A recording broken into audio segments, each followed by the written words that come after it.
មួយវិធីដែលចក្រវាលបង្ហាញផ្លូវឲ្យយើងសម្រេចចិត្តផ្លូវដែលត្រឹមត្រូវជាជំរឿនដ៏ល្អសម្រាប់យើងអញ្ចឹងខ្ញុំចង់ប្រាប់ថាបើសិនជាអ្នកចង់ក្លាយជាមនុស្សម្នាក់ដែលមាន GPS ដ៏ត្រឹមត្រូវឬជាមនុស្សម្នាក់ដែលរើសហើយត្រូវនឹងផ្លូវចក្រវាលទី1បងប្អូនឬអ្នកទាំងអស់គ្នាត្រូវតែចិត្តកាយបេះដូងនេះប្រមូលមកឲ្យនៅក្នុងខ្លួនមានន័យថាគ្រប់យ៉ាងនៅក្នុងโลกនេះខ្លួនអ្នកជាគោលហើយខ្លួនអ្នកមាន GPS មួយដែលល្អពិសេសពិសាល GPS នោះមានឈ្មោះថាឥឡូវទាយមើល GPS មួយដែលចក្រវាលឲ្យមកមានឈ្មោះថាអ្វីអាទាយទាំងអស់គ្នាខានជួបនេះយើងត្រូវនិយាយគ្នាច្រើនតិចឃើញអាហ្នឹងតិចទេតែមានន័យហើយខ្ញុំសម្រាប់ចិត្តអត់ដែរខុសទេបើសិនខ្ញុំស្ដាប់ GPS មួយនេះអូខេតោះ GPS មួយដែលធ្វើឲ្យយើងដើរហាត់ខុសគឺ GPS នៃអារម្មណ៍ GPS នៃអារម្មណ៍រាល់ការសម្រេចចិត្តម៉ែរួយបានធ្លាប់និយាយថាមិនថាអ្នកចង់នឹងចាក់ចេញពីអ្នកណាម្នាក់អ្នកត្រូវយកអារម្មណ៍អ្នកជាទីតាំងអារម្មណ៍អីនៅពេលដែលអ្នកសម្រេចចិត្តហើយគឺអ្ន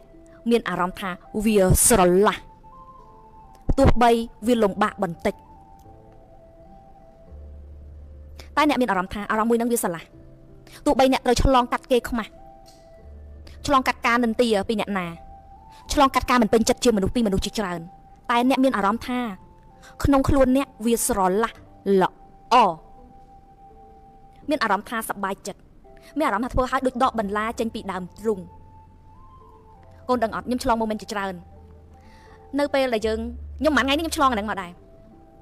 នៅពេលដែលយើងចង់ធ្វើរឿងអីមួយអារម្មណ៍យើងប្រាប់យើងថាអ្នកត្រូវធ្វើរឿងហ្នឹងតែហត់ផលជាច្រើនមក support យើងថាអូយមិនធ្វើយើងមានចេះតែមានពាក្យអីមកដោះសារជាច្រើនថាអូមិនធ្វើអត់ខ្វល់ចិត្តខ្ញុំតែក្នុងចិត្តយើងវាអត់ស្រឡះសោះហ្មងវាអត់ស្រឡះសំបីតែបន្តិចវាមានអារម្មណ៍ថាយើងដូចអត់បានធ្វើអីមួយយើងមានអារម្មណ៍ថាវានៅអីមួយយ៉ា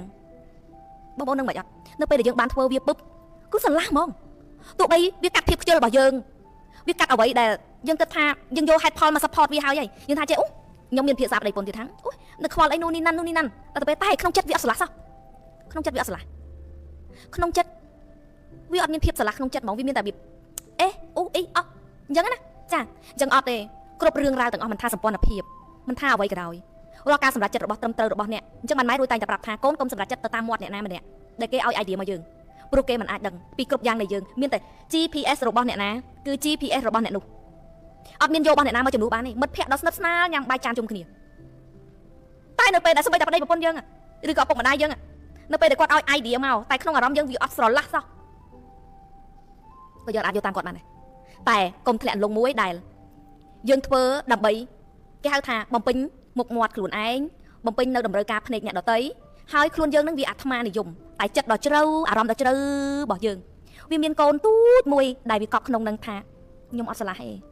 មានតែខ្លួនអ្នកទៅដឹងមានតែខ្លួនយើងទៅដឹងវានឹងមានកំនួចមួយហើយកំនួចមួយហ្នឹងអ្នកធ្លាប់អត់អ្នកខ្លះធ្លាប់សម្រេចចិត្តខុសរឿងមិត្តភ័ក្តិឬក៏សម្ព័ន្ធភាពណាមួយបងប្អូនដឹងមិនអត់គាត់តែងតែមានកូនចិត្តនឹងដកក្នុងអារម្មណ៍ទៅបីគាត់សម្រេចចិត្តហើយយូរហើយតែអាចិត្តទូចហ្នឹងវាអត់បានយល់ស្របទេតែលោកខាងក្រៅហើយនឹងសម្លេងណាមួយដែលមក support ថាហើយធ្វើចឹងត្រូវហើយនោះនេះណាន់មានមនុស្សជាច្រើន10 20នាក់គិតយល់ស្របនឹងទង្វើមួយហ្នឹងតែក្នុងចិត្តយើងវាលាក់ទុកជាច្រើនឆ្នាំនៅទង្វើមួយដែលយើងអត់បានសម្រេចចិត្តតាមអារម្មណ៍របស់យើងវាលាក់គួចដល់ក្នុងចិត្តយើងដល់រាល់ថ្ងៃនេះចាវាដូចវាអត់ទៅណាដូចវាវល់នៅក្នុងចិត្តយើងរហូតដល់រាល់ថ្ងៃហ្នឹងខ្ញុំធ្លាប់មានអារម្មណ៍មួយដែលលងខ្លួនឯងដែលយើងសម្រេចចិត្តខុសយើងស្ដាប់នោះនេះណាន់យើងអត់បន្ទោសគេតែយើងបានសម្រេចចិត្តតាមលោកខាងក្រៅដែលគេបានប្រាប់តែចុងបញ្ចប់វានៅមានកូនចិត្តមួយដែលធ្វើឲ្យយើងអត់ស្រឡះសោះហ្មងហើយចិត្តមួយហ្នឹងក៏វាបានកប់នៅក្នុងហ្នឹងរហូតថ្ងៃមួយដែលយើងបានបញ្ចេញវាចេញមកហើយយើងបានធ្វើសងដូចពេលខ្លះខ្ញុំសាងកំហុសជាមួយអ្នកណាម្នាក់ខ្ញុំដឹងណាខ្ញុំសាងកំហុសដោយអីពេលខ្លះធ្វើការដែលយើងអត់អើពើឬការដែលយើងមិនធ្វើអីមួយយ៉ាងយើងដឹងពេលហ្នឹងយើងគិតថាខ្ញុំអីខ្ញុំខ្វល់ឯពាក្យហ្នឹងលយខ្ញុំខ្វល់តែតាមពិតក្នុងចិត្តរបស់យើងវាបានខ្វល់ហើយវាអត់មានអីធំដុំទេវាត្រូវការឲ្យតែយើងបានធ្វើបាននិយាយដូចពាក្យមួយដែលរបៀបថាយើងបានធ្វើកំហុសមួយយើងចង់សុំទោសអ្នកណាម្នាក់ចិត្តយើងអារម្មណ៍របស់យើងចង់តែចិត្តយើងមួយទៀតពាក្យមួយទៀតឬអ្នកនេះគេនិយាយថាអូទៅខ្វល់នោះនេះណាន់យើងអត់បានប្រើពាក្យហ្នឹងបញ្ចេញមកតែចុងបញ្ចប់វានៅតែមានអារម្មណ៍ដ៏មុតស្រួចទូចមួយដែលវានៅតែមិនអស់ចិត្តខាងក្នុងហ្នឹងវាលាក់នៅក្នុងហ្នឹងដល់តែថ្ងៃមួយទៅយើងដាច់ចិត្តទំលាយដល់តែពេលសប្តាហ៍ថ្ងៃមួយយើងបាននិយាយចេញមកពឹបវារសាយទៅហ្មងបងប្អូននឹងមិនអត់នេះគឺជា keyword មួយមនុស្សកាលណាមានកំនួចច្រើនលាក់នៅក្នុងចិត្តបងប្អូនទៅមុខពិបាកព្រោះអាកំនួចដល់តិចហ្នឹងហើយដែលធ្វើឲ្យយើងមិនអាចទៅមុខរួចអ្នកខ្លះគ្រាន់តែមានកំនួចរបៀបថាជាមួយគ្រួសារជាមួយឪពុកម្ដាយមានការអន់សពុនចិត្តឬក៏អន់ចិត្តប្រការណាមួយអាកូននេះកូននោះអីចឹង ដល់ពេលដកចិត្តនៅពេលដែលគេ coaching ដោះគេហៅថាដោះកូនសោមនុស្សនិយាយចុះនិយាយឡើងវាដល់ពុំមួយវាដល់ចំណុចមួយដែលវាលាក់ជីតនៅក្នុងហ្នឹងដែលធ្វើអត់ឲ្យមនុស្សបែបតដាំងស្លាប់បានធ្វើឲ្យមនុស្សបញ្ចេញសុពលភាពរបស់ខ្លួនឯងយ៉ាងពេញលេញបានស្រាប់តែថ្ងៃហ្នឹងគឺថាបានលាតតដាងរឿងហ្នឹងចិនមកយំហួយចំនេះហ៎អ្វីដែលខ្ញុំលាក់ទុកនៅក្នុងចិត្តយូរហើយអ្វីដែលវាដកជាប់នៅក្នុងអារម្មណ៍របស់ខ្ញុំចាដែលទាំងខ្ញុំចង់ធ្វើវាតែមានអ្វីមួយហាមមានអ្វីមួយ support មិនឲ្យយើងធ្វើចារាល់ការសម្រេចចិត្តក៏ដូចគ្នាបើសិនជាការសម្រេចចិត្តមួយហ្នឹងសម្រេចចិត្តហើយធូរទ្រូងដឹងទេណាពីភាពធូរទ្រូងនិងតឹងទ្រូងអ្នកទាំងអស់គ្នាប្រកាសជាដឹងហើយអញ្ចឹងបើការសម្រេចចិត្តមួយហ្នឹងសម្រេចចិត្តហើយធូរទ្រូងសម្រេចចិត្តចោះអត់ខុសទេបើសិនជាសម្រេចចិត្តហើយវាធូរក្នុងទ្រូងតែយើងត្រូវរងការរិះគន់រងការមិនពេញចិត្តខ្លះពីអ្នកណាម្នាក់ឬអ្នកជុំវិញខ្លួនយើងឬអ្នកដែលយើងអត់ស្គាល់ឬពេលខ្លះសម្រាប់ចិត្តហើយមុខមាត់យើងអត់មានគេហៅថាអ្នកដតីគេមើលមកថាយើងមិនមុខមាត់ដូចពេលខ្លះខ្ញុំមានរឿងខ្លះដែលខ្ញុំសម្រាប់ចិត្តខ្ញុំយកភាពសុបាយចិត្តពេលខ្លះមុខមាត់និងភាពសុបាយចិត្តខ្ញុំនិយាយព្រោះខ្ញុំជាមនុស្សម្នាក់ដែលមានមុខមាត់នៅក្នុងសង្គមពេលខ្លះអារម្មណ៍បែបហ្នឹងក៏វាចូលមកក្នុងជីវិតយើងដែរឧបមាថាយើងនឹងធ្វើរឿងមួយហ្នឹងយើងអត់សុបាយចិត្តនឹងធ្វើទេតែបើយើងធ្វើទៅដូចគេថាកុំឲ្យបាក់មុខបងប្អូនដែរលឺអត់តែធ្វើទៅឧបមាថាយើងចង់ធ្វើនៅអ្វីដែលអារម្មណ៍យើងប្រាប់ថាយើងអាចធ្វើអញ្ចឹងបានទេអីអញ្ចឹងណាសម្បញ្ញអនុសម្បញ្ញជារបស់យើងផុសមកជាអារម្មណ៍មកតែលោកខាងក្រៅវាប្រាប់ថាយើងធ្លាប់ធ្វើយើងធ្លាប់មានមុខមានមាត់ចានៅពេលដែលយើងធ្វើយើងអាចបាត់មុខបាត់មាត់វាថាបាក់មុខបាក់មាត់តែនៅពេលដែលការសម្រេចចិត្តមួយដែលខ្ញុំថាអត់ទេលោកខាងក្រៅមុខមាត់ខ្ញុំស៊ីអត់បានទេចាអត់មានអ្នកណាមក support ខ្ញុំនោះនេះណាន់ខ្ញុំក៏សម្រេចចិត្តតាមបេះដូងរបស់ខ្ញុំធ្វើឲ្យខ្ញុំសប្បាយចិត្តខ្ញុំតែគាត់ថាយើងបែបមានអារម្មណ៍ថាយើងមិនដឹងថាគេគិតឬក៏យើងគិតខ្លួនឯងណាយើងមានអារម្មណ៍ថាធ្វើអញ្ចឹងទៅដូចវាបាក់មុខបាក់មាត់តិចដែរចាតែដល់ពេលយើងធ្វើហើយពេលហ្នឹងយើងទទួលស្គាល់ថាអូខេអត់ខ្វល់ទេបាក់មុខបាត់មាត់បាត់ទៅសំខាន់អារម្មណ៍យើងមានអារម្មណ៍ថាយើងស្រឡះយើងសប្បាយចិត្តហ្មងធ្វើឲ្យយើងសប្បាយចិត្តតែបើងាកទៅខាងក្រៅយើងគិតថាយើងនឹងបាក់មុខបាក់មាត់ខ្លះដែរតែដល់ទៅពេលយើងមិនយកមុខមាត់ជាធំមុខមាត់អីវាមិនមែនជារឿងធំដុំដែលធ្វើឲ្យអាប់អន់កិត្តិយសយើងទេតែមនុស្សមាន ego ចង់មាន power បងប្អូនតើនេះចាវាមិនមែនជាកិត្តិយសបែបហេយធ្វើបែបហ្នឹងទៅបែបសង្គមទទួលយកអត់បានគេត្រូវជេរយើងនេះអាហ្នឹងខ្ញុំអត់ធ្វើស្រាប់ហើយចាព្រោះខ្ញុំជាមនុស្សម្នាក់ដែលឲ្យអត់ចង់ឲ្យទីណាម្នាក់មកជេរខ្ញុំតែទាំងខ្ញុំញ៉ាំបាយផ្ទះឯងចាអញ្ចឹងគឺខ្ញុំអត់ធ្វើទេចាអានេះវារឿងផ្សេងតែរឿងផ្សេងដែលវាមិនមែនពាក់ព័ន្ធនឹងរឿងធំដុំអីតែយើងគិតថាមនុស្សមាន ego ចាតែដល់ពេលធ្វើឲ្យស្រឡះល្អហើយត្រូវទៀតផ្លូវហ្នឹង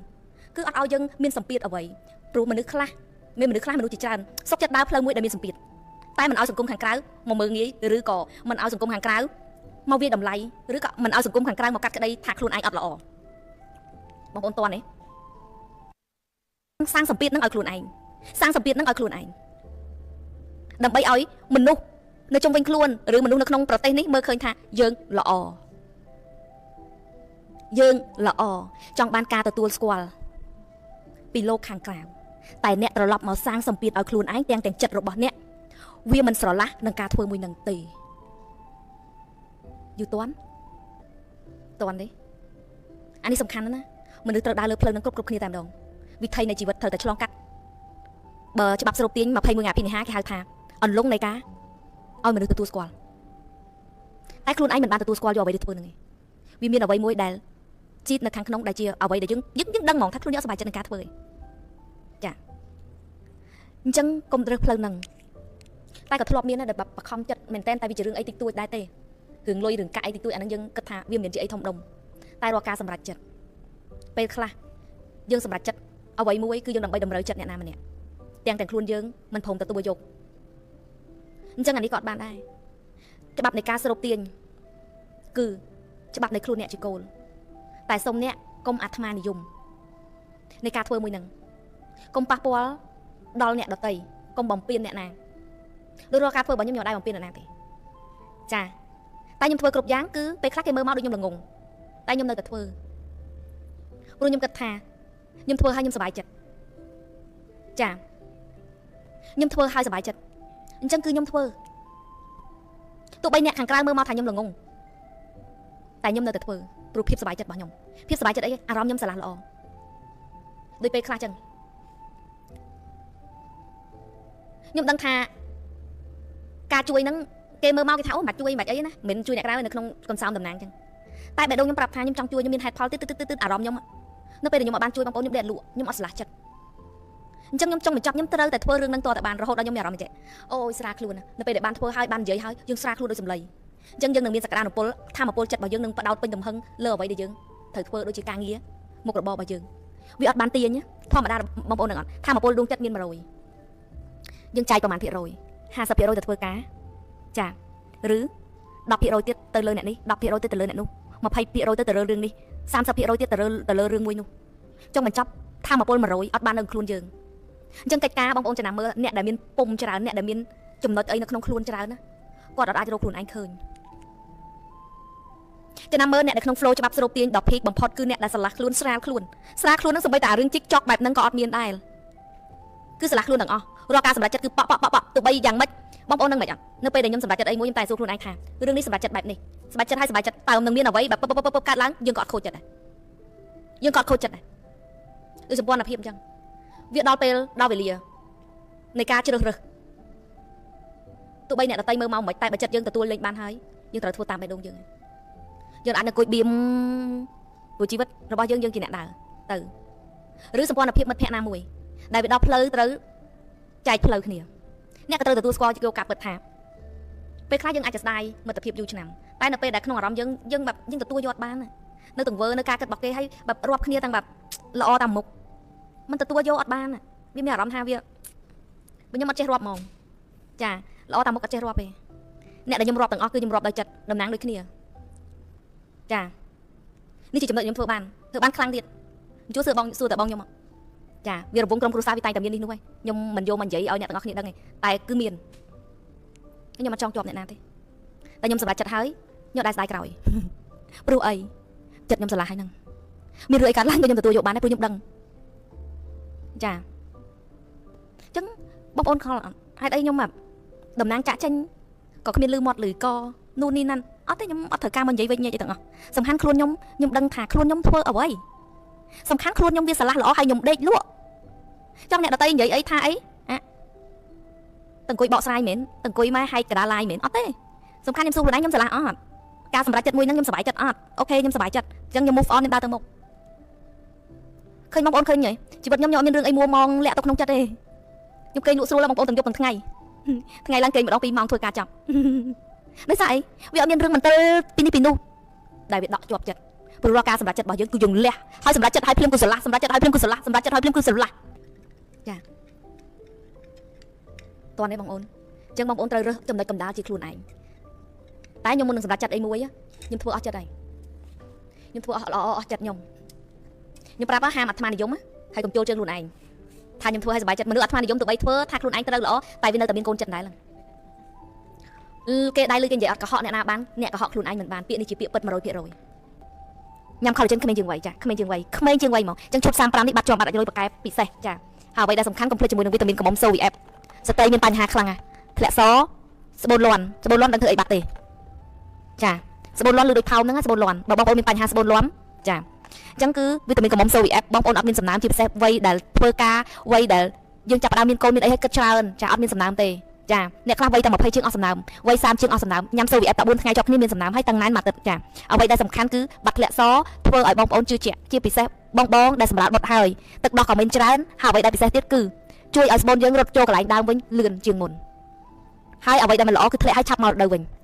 SOVF ចាឆាប់មករដូវវិញបងបរោះមានបញ្ហាឬដងបាត់ញ៉ាំតាមប្រអប់អន់30ទៅ 50% បើមានបញ្ហាខ្សោយញ៉ាំ SOVF បានចាបងប្អូនដែលមានបញ្ហាគិះមានអ្នកបដា feedback មកច្រើនណាស់គិះទឹកគិះអីនឹងបាត់ណាចាតែខ្ញុំអត់ធានា 100% ទេបងប្អូនសាកទៅតែអ្វីដែលធានាគឺឬដងបាតស្បូនលាន់អានឹង100ហ្មងចាបងប្អូនចង់បានផលិតផលរួចតាក់ទងគ្រប់តំណែងចែកចាយតម្លៃដូចក្រុមហ៊ុនចាផលិតផលល្អសុទ្ធតែជាមួយតំណែងចែកចាយណាស់អត់ចិត្តចាជាពិសេសផលិតផលរបស់យើងទឹកតប់នេះគឺតប់ឲ្យស្បែកមុខកលងមកបាត់មុនបាត់ជ្រួញជាពិសេសឲ្យផលិតផលដែលយើងប្រើមានប្រសិទ្ធភាពទ្វេគុណចាប្រើឲ្យស្បែកមុខមានជាតិសំណើមមានជាតិទឹកយើងបងប្អូនដែលជ្រួញមេគេមើលថ្ងាស់ជ្រួញប្រើទឹកតប់របស់យើងតាមអាទិត្យឃើញអន់ជ្រួញថ្ងាស់ចាអន់ជ្រួញចាគឺពិសេសខ្លាំងអញ្ចឹងពិសេសបែបហ្នឹងចាជាមួយនឹងទឹកតប់ to you ចាអញ្ចឹងយប់ហ្នឹងសូមអរគុណជម្រាបលាចា